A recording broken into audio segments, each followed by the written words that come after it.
Who is responsible for our children when it comes to their education, when it comes to their social development? If you are having those questions presently, you will want to stay tuned. I am Pastor Greg Tipton. Thank you so much for joining us right here for New Life Today. And back with me is my good friend and fellow co-laborer, Brett Johnson. Hey there. Happy to be back again. This is a wonderful topic we're discussing. It is. We're getting into some fantastic things. And so, listen, there are some other videos previous to this. You will want to go back and look at those and listen to the content on them. And do us a favor, subscribe to New Life Today, give us that little thumbs up, and share the video. We love to try to get the information out to people. As always, I'm going to open up with a verse of Scripture because we do have a biblically based view right here in this, this ministry, even no larger than we are. We try to get the gospel out in a loving and in a kind manner. And that takes me to Proverbs chapter 15 and verse 1 that says this: a gentle answer turns away wrath, but a harsh word stirs up anger. So we have seen that here in the past. So hang with us. We'll be right back.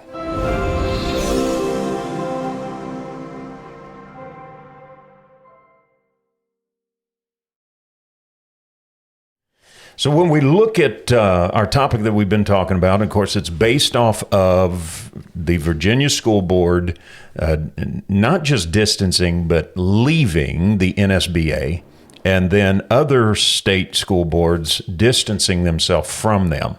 And so you have had a large swath of boards that have left. And the Virginia School Board cited, that there was infractions for quite some time, what they said is a persistent dysfunction. And in our last segment, I posed to you the question that if that's been the case and it's been a persistent event, and on an earlier video, we talked about when we were talking off the air, how far back does it go? How many administrations does it go? But what is it that has caused this? And we looked and followed the pattern of they submitted their letter in November of 2018. The elections in Virginia were November 2nd. The hotbed statement made by a candidate for governor there that says, I'm not going to let parents come into schools and actually take books out and make their own decisions. I don't think parents should be telling schools what they should teach, end quote. And yet VSBA, the Virginia School Board, says it's not merely based on the statement that parents are domestic terrorists. So let's kind of unpack that just a little bit, because my question is, and I want you to jump in here and weigh in, if it's not merely based on that, and there has been a consistent pattern, why now? Why now? That's a good question. Yeah. And, I think if you asked 10 people, you probably get 10 different answers. Of course. Yeah, exactly. But, what I think it is I just think it's just the political climate and the way it is right now. I think there's just a lot of divisiveness going on. Sure. But I really think now is with the pandemic and everything that's going on, right. One of the hot topic is, you're taking our freedoms away. Right, sure. And, and I think that, in my opinion, is actually one of the things that's going on within the school boards. They're trying to take away the parents' right to say what the schools can actually teach. Right. And yeah. I mean, or what they want their child to learn. Exactly. I'm sorry. Yeah, exactly. Yeah, what they want their child to learn. And the school boards are saying, obviously evident by this governor candidate, hey, that's not your responsibility. Right, you don't get to tell your kids what you want them to learn. That's our job. Well, and when I was a kid growing up, and I'm sure it's the same way with you, if there was a class that was offered that my parents didn't agree with, that, for instance, just to say it nicely, across our channel here, if it was a class that taught the birds and the bees, my parents said, we'll handle that. Yes. And so they opted us out of a class and was able to either opt us into something, or we went to the library, we did homework, we studied. There was a different avenue to take that kept us out of that. And so, when this candidate says that parents should be telling what schools should teach, okay, but I can say, I don't want my child learning that. No, they can. And it's funny you say that, because I actually have a couple coworkers that I work with that have actually done that exact same thing just this year within some of the school districts that we have here in our area. Right. Because with the birds and the bees, and that's always a hot button topic, and it is here in Washington State. Right. Yep. They are saying just that, hey, you are not going to tell my kid. And, luckily this school district is fine with that. And they're able to say, okay, hey, we're going to take your student out.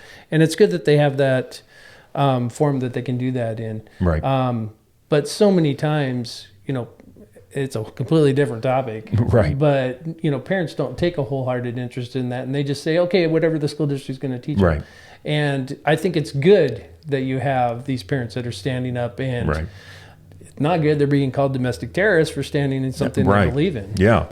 Well, and I think historically, if you think about it, in school districts, especially school districts of our size and our makeup here where we are, and even in the area that I lived in, many of the people that served on the school board you grew up with, you went to school with. Many of the people that served as teachers you went with. So you had a sense that you had much the same ideology. You had much the same outlook on the education of the child and that type of thing. And so I think we took for granted for a long time that, hey, I know these people, they have, they have the same ideology, they've got the same thing. And so we entrusted them as we should be able to in that sense, because that's what they do for a living. So we entrust them to get our children ready for reading, writing, and arithmetic, the 3 R's, reading, writing, arithmetic. I'm from Virginia, so we have, but, it's moved beyond that, and parents and grandparents were responsible for the social development, in the home. That's where the social development was to come in. But now the problem is parents are finding out that their children are not being prepared for reading, writing, arithmetic, and they are being socially engineered. And it is contrary to many, and I don't care what side of the political aisle you fall on, many of them are like, hey, I don't want my children learning that from you. Yeah, and that's exactly right. And one of the things with that is, it kind of sparked up in my head when you were talking there, the school districts are going and they're taking Dr. Seuss out of the schools. Right, yeah. It's amazing, isn't it? It's absolutely amazing. Yeah. It's mind-blowing. The books that they're putting in its place. Yes. For that age group. Yeah. And I think that's one of the reasons why you asked, why is this happening now? Right. And I think that is why it's happening now, is because people or parents are actually waking up, because like you said, hey, maybe those people we elected don't have our best interest in mind anymore. And that is evident by them taking out books that, I think the normal person would say, man, that's a fine book. There's nothing racist about that book. Right. And that is one of the underlying things that's causing parents to rise up now. Right. And when I look back on this, because in the summary, they sent a summary to their board, to the board members of the Virginia School Board. They sent to their board members so that they could begin to prepare. They told them that they're going to maintain their membership until June 30th of 2022 to kind of help them make a transition, which is only wise, because you yank out that quick with something that large, you can have an issue. But they said, the board said in an executive summary, and I'm quoting this from an article that was written by Mimi Nguyen on November 21st.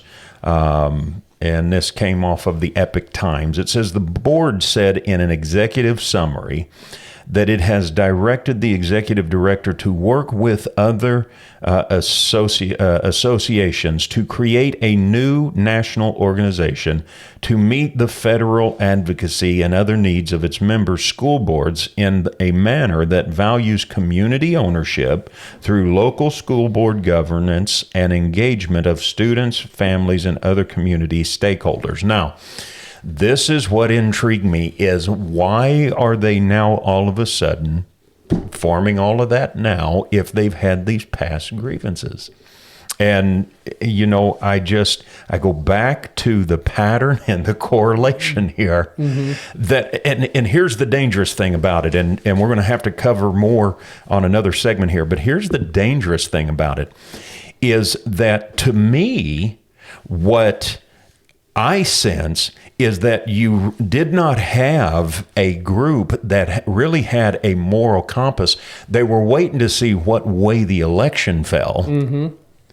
Yep. So they were kind of pulling one of these, you know, trying to find where the wind was blowing. Yep. And then when everything went against this agenda, they were like, oh, batten down the hatches, boys. We got to get this thing cleaned up. So...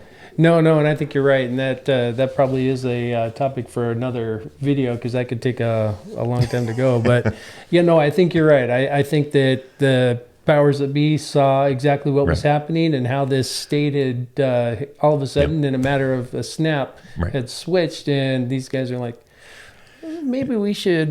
we need to probably be reactive. But my question is, why were they not proactive? Exactly. You know, why were they not proactive? And of course, like you said, that's for another video, because it'll take us forever, and we have ran out of time again. Man, what time flies when you're having fun.